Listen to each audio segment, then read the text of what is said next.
First of all, let me extend my warm welcome to you all. And today with us, Honorable Shri Samir Oranji, who happens to be National President of ST Morcha. And today the basic of the press conference is our Honorable President Shri Samir Oranji is on a tour of the Northeast. And he is in a Tripura tour for 2 days. And tomorrow, day after tomorrow, we are going to conduct a deputation, statewide deputation in Sabzunal, and that will be briefed by our Honorable Tribal Welfare Minister, Sri Rampadar Jamatia ji. Now, I would like to request Sri Samir Oranji to take over this media briefing from on now. आज Bharatiya Janata party Tripura प्रदेश कार्यालय की सभागार में press वार्ता के इस अवसर पर हमारे इस त्रिपुरा के सरकार में जनजातीय कल्याण मंत्रालय को संभाल रहे ऐसे और एसटी मोर्चा के प्रभारी भी हैं यहाँ के प्रदेश के ऐसे माननीय रामपदा जमातिया जी और हमारे एसटी मोर्चा के प्रदेश के अध्यक्ष श्रीमान विकास देव वर्मा जी, जनरल सेक्रेटरी। मैं त्रिपुरा के प्रवास में आया हूँ। हमारा भारतीय जनता पार्टी एसटी मोर्चा जनजाति आदिवासी समुदाय ट्राइबल कम्युनिटी के बीच में कैसे संगठनात्मक संरचनाओं के साथ विस्तार करेगा और इसके साथ साथ हमारे देश के यशस्वी प्रधानमंत्री आदरणीय नरेंद्र भाई मोदी जी ने सबका साथ, सबका विकास, सबका विश्वास और सबका प्रयास का नारा देकर के समाज के अंतिम इकाई तक जो है पहुंच करके अंतिम इकाई में रहने वाले लोगों को कैसे समाज के मुख्य धारा से जोड़ करके उनकी समृद्धि की ओर कैसे ले जा सकते हैं, विकास कैसे उनके बीच हो सकती है, इन सारे बातों को हम वहां तक कैसे पहुंचा सकते हैं, इस दृष्टि से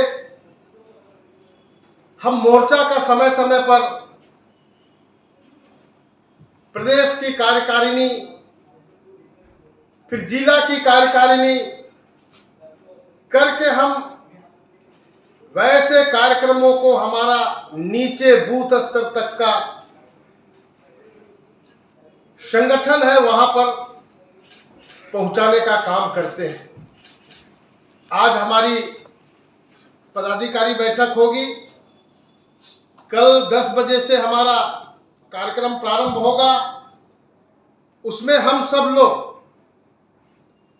हमारा जो है जनजाति कितने शक्ति केंद्र होंगे, कितना हमारा जनजाति विधानसभा है, कितना हमारा जो है जनजाति मंडल है, ऐसे सारे संगठनात्मक जो हमारा ढांचा है उसके आधार पर हम कार्यकर्ताओं के माध्यम से यहाँ की त्रिपुरा की हमारी सरकार ने भी जो यहाँ के लोगों के लिए, जनजातियों के लिए जो कल्याण का कार्य किया है, विकास का काम किया है, इन सारे बातों को कैसे हम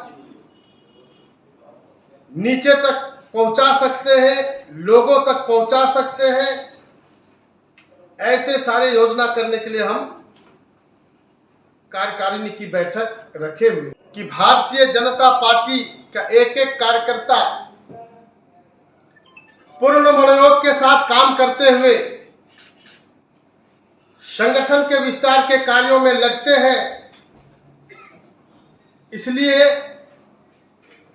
अभी जो यह प्रदेश चुनावी प्रदेश है, आगामी फरवरी के आसपास जो है हमारा चुनाव इस प्रदेश में विधानसभा का होने वाला है, तो हम इलेक्शन ओरिएंटेड प्रोग्राम करेंगे।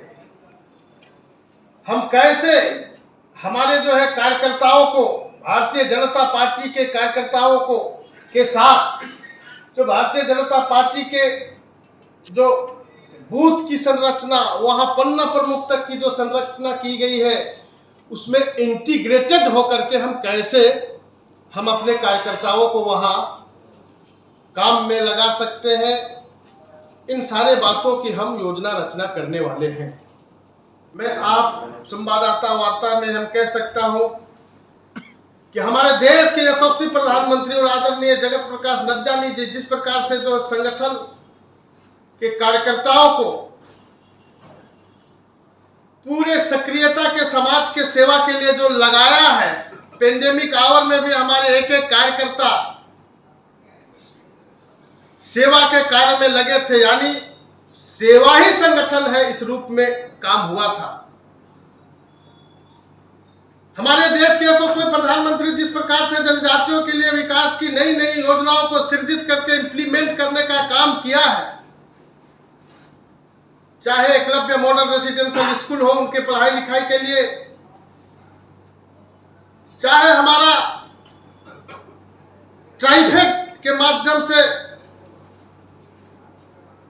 हमारा जो है नन टिम्बर फॉरेस्ट प्रोड्यूस कैसे वैल्यू एडिशन के साथ में आगे बढ़े और उसका आमदनी हो सकता है,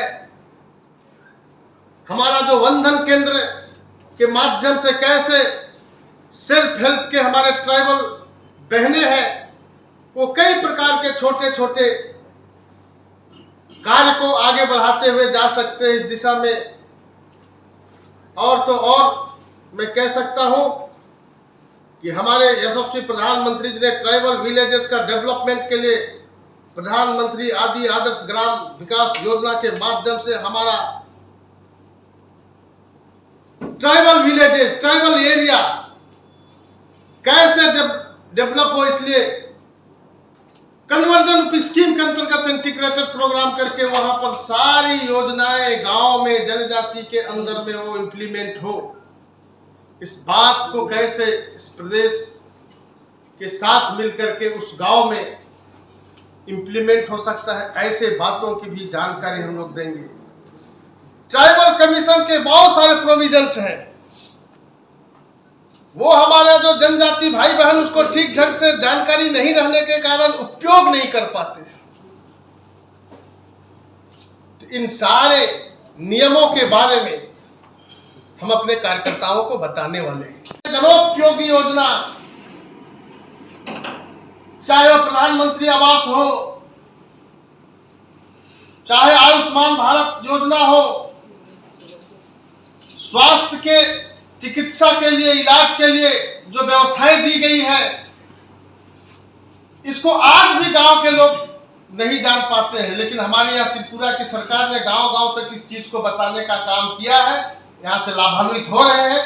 मैं कल मिजोरम में था, वहां आज भी गांव के लोग इस योजना को नहीं जान पाते हैं। तो ऐसे हमारा जो जनजाति जो कार्यकर्ता जनजाति समुदाय के बीच में, ट्राइबल कम्युनिटी के बीच में जा करके बताएंगे और अपनी संगठन को विस्तार करेंगे। इस प्रकार से बैठक में हम योजना रचना करते हुए संगठन को विस्तार करते हैं, इसी निमित्त हमारा यह प्रवास है। धन्यवाद। To address on the certain few issues that Janjati Morcha is about to submit a memorandum all the sub-zonal wise division on 19 October 11 o'clock. Sri Rampatha Jamati will brief the father. নমস্কার। আজকে আমাদের national president ভারতীয় জনতা জনজাতি মোর্চার মানে রাজ্যসভার সাংসদ সমীর ওরাংজি উনি ত্রিপুরাতে পদার্পণ করেছেন। সামনে 2023কে সামনে রেখে তার জন্য আমাদের তরফ থেকে, রাজ্য কমিটির তরফ থেকে, রাজ্যবাসীর তরফ থেকে আমি ওনাকে ওয়ার্ম ওয়েলকাম স্বাগত জানাই। তার সাথে উপস্থিত আছেন এখানে আমাদের প্রদেশ প্রেসিডেন্ট বিকাশ দেববর্মাজি এবং আমাদের মহামন্ত্রী জেনারেল সেক্রেটারি দেবিক দেববর্মাজি। সব ইলেকট্রনিক মিডিয়া বন্ধু আপনাকে ধন্যবাদ জানাই এবং অগ্রিম শুভেচ্ছা জানাই দীপাবলির উৎসবের জন্য। তো আমাদের যে আগামী 19 তারিখ 11টার সময় 46টা সাব জোনের যে এডিসি আন্ডারে আছে, ওইখানে আমাদের জনজাতি মোর্চা ত্রিপুরা প্রদেশের পক্ষ থেকে একটা চার্জশিট দাখিল করা হতে যাচ্ছে। তো আপনারা নিশ্চয়ই শুনবেন এবং অবশ্যই আপনারা ওখানে যাবেন। বিভিন্ন জায়গায় আপনাদের মাধ্যমে জনতার কাছে আমরা নিয়ে যেতে চাই এবং বড়মাত্রায় ওই দিন বিভিন্ন জোনালে আমাদের জনজাতি ভাই বোনরা মিলিত থাকবে। বিশেষ করে এডিসিতে নির্বাচন হওয়ার পর এডিসির যারা এখন কার্যকর্তাতে আছে তীব্রমথা নামে, ওরা আগে যা জনতাকে কথা দিয়েছিল, একটা জুমলাবাজি করে দেওয়া হয়েছিল, ওইটা করে করতে না পারায় এখন জায়গায় জায়গায় একটা অভিনয় চলছে। কাজের কাজ তো কিছু হচ্ছেই না, কেবল জনজাতির মধ্যে মার দাঙ্গা কাঠ এবং বিভিন্ন রকম ধন সম্পত্তি বিরোধীদের ক্ষতি করা ইদানিকালে আপনারা দেখেছেন। ওইটা পাবলিককে জাগ্রত করতে হয়। তো তার জন্য আমরা আগামী 19 অক্টোবর 46টা এলাকাতে অর্থাৎ বিশেষ করে জোনাল সাব জোনালে আমরা তাদেরকে চার্জশিট দেব। একটা ইস্যু থাকবে ইম্পর্টেন্ট যেগুলি, বিশেষ করে ওরা ইদানিকালে চাকরিটাকে নিয়েছিলেন, কিন্তু দেখা গেছে একটা সম্প্রদায়কে ভর্তির ক্ষেত্রেও একটা সম্প্রদায়কে ওরা প্রাধান্য দিচ্ছে। পত্রপত্রিকাতে বেরিয়েছে, অনেক জায়গায় যা প্রতিবাদ হয়েছে। তেমনি দেখা গেছে যে চিফ অ্যাকাউন্টেন্ট জেনারেল এবং রাজ্যপালের পক্ষ থেকেও যা যা আগে টাকা দেওয়া হয়েছিল এগুলি ইউটিলাইজেশন সার্টিফিকেট দেওয়ার জন্য বলা হয়েছিল, কিন্তু এগুলি দেয়নি। কিন্তু জায়গায় জায়গায় কেঁদে কেঁদে ঘুরে বেড়াচ্ছে যে রাজ্য সরকার টাকা দিচ্ছে না। তো এগুলি আমরা প্রমাণ স্বরূপ দেওয়ার জন্যই আগামী 19 তারিখের যে চার্জশিট। তেমনি অনেক বিষয় আছে যে স্বজন পোষণ নীতি। দেখা গেছে যে কয়েক লক্ষ টাকা করে তারা সিকিউরিটি, ওরা ওইখানে বসার পরেই এডিসিতে দায়িত্ব নেওয়ার পরেই সিকিউরিটি থাকার জন্য ঘর 2-1 দেখা গেছে যে অথরিটি ফিলার দিয়ে 3তলা বিল্ডিং ফাউন্ডেশন দিয়ে উঠিয়েছে। যখন পাবলিক জিজ্ঞেস করেছে তখন বলছে যে সিকিউরিটির ঘর। এইগুলি জনতাকে সুবিধাভোগী যারা পাওয়ার দরকার তাদেরকে না দিয়ে এগুলি করেছে। এবং দেখা গেছে কোভিডের সময় রাজ্যপাল শাসক বিভিন্ন জায়গায় রাস্তার জন্য ওয়ার্ক অর্ডার ইস্যু করা হয়েছে, অথচ আদা আদা করে বাকিগুলি সব ওরা ওই ওয়ার্ক অর্ডার থাকা সত্ত্বেও কাজ করে নাই, টাকাগুলি উঠিয়ে নিয়ে এসেছে। এরকম বহুত আমাদের এখানে প্রমাণ আছে, এগুলি আগামী চার্জশিটে আপনারা পাবেন। তো কাজেই আপনার মাধ্যমে এটাই বলবো যে আপনারা পাবলিকের কাছে সঠিক যে জানকারি উঠাবেন এবং গণতন্ত্রের যে পিলারের মধ্যে একটা পিলার যে আমাদের যে প্রচার মিডিয়া, এটা আপনারা জনহিতে কাজ করবেন এই আহ্বান রেখে আমার বক্তব্য সমাপ্ত করছি। নমস্কার।